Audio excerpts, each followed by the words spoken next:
Ashwin sweets and snacks ப்ராடக்ட்ஸை நீங்களும் உங்க ஏரியாவில் உள்ள சூப்பர் மார்க்கெட்டுக்கு டிஸ்ட்ரிபியூட் செய்ய கால் பண்ணுங்க 9443966765.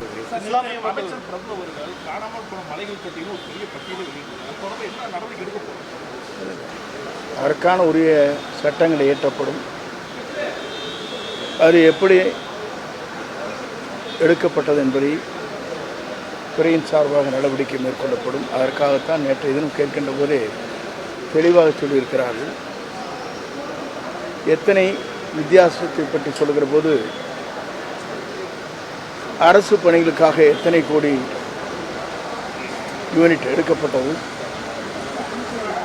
ஆனால் இங்கே எடுக்கப்படுகிற இடத்தில் அதற்கு என்ன வரிகள் கட்டப்பட்டிருக்கிறது என்ற புள்ளி விவரத்தை தெளிவாக சொன்னார்.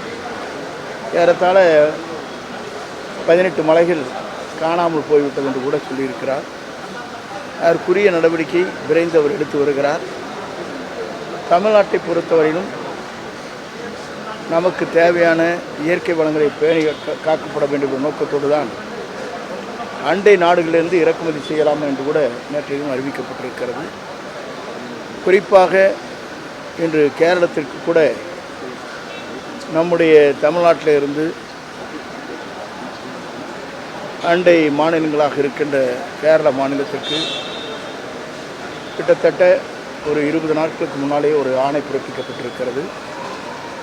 நம்முடைய ஜல்லி, மணல், ரா மெட்டீரியல் என்று சொல்லப்படுகிற அனைத்தும் சென்று கொண்டிருப்பதை இப்போது தற்காலிகமாக அரசு நிறுத்தி வைத்திருக்கிறது.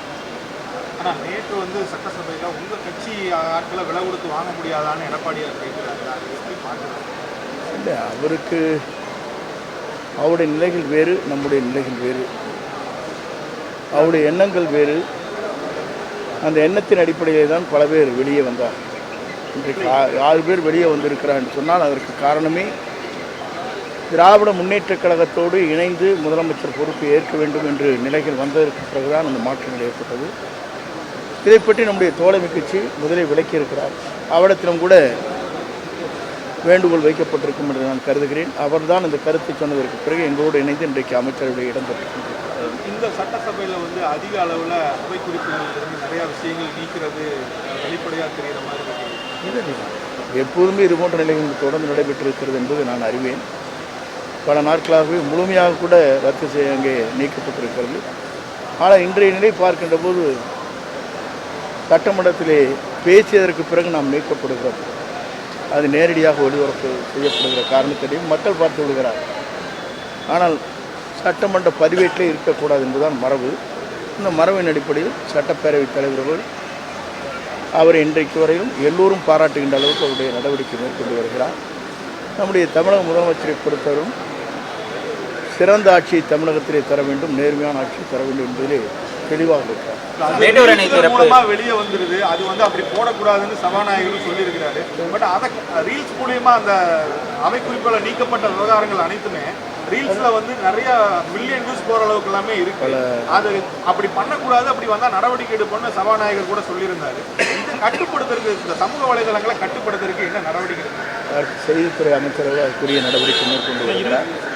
ஆகவே படிப்படியாகத்தான் ஒவ்வொரு நிலையும் என்று நம் அரசு நடவடிக்கை எடுக்க முடியும். ஏனென்று சொன்னால் ஒரு பிரச்சனை வருவதற்கு முன்னால் தெரிவதற்கு வாய்ப்பில்லை. ஆனால் யூடியூப் போன்ற ஃபேஸ்புக் போன்ற அனைத்தும் பல பேருடைய கையில் இருக்கிறது. அதை விரைந்து அவர்கள் வெளிப்படுத்துகிற போதுதான் அதற்கு அந்த யூடியூப் மக்களிடத்தில் விளம்பரமாகும் என்ற முறையில் அவர்கள் செய்கிறார்கள். அதை எப்படி முறைப்படுத்துவது என்பதை நம்முடைய சட்டப்பேரவைத் தலைவர் அவர்கள் செய்தித்துறையோடு கலந்து அதை முறைப்படுத்துவார். மேட்டூர் அணை திறப்பு தேதி இறுதியாயிருச்சுங்களா? நாளையே இன்னும் இதுவரையிலும் முதலமைச்சர் அதை பற்றி தேதி அறிவிக்கப்படவில்லை. அவர்தான் அறிவிக்கப்பட வேண்டும். அறிவிப்பதற்கு பிறகு நான் சொல்லுவேன்.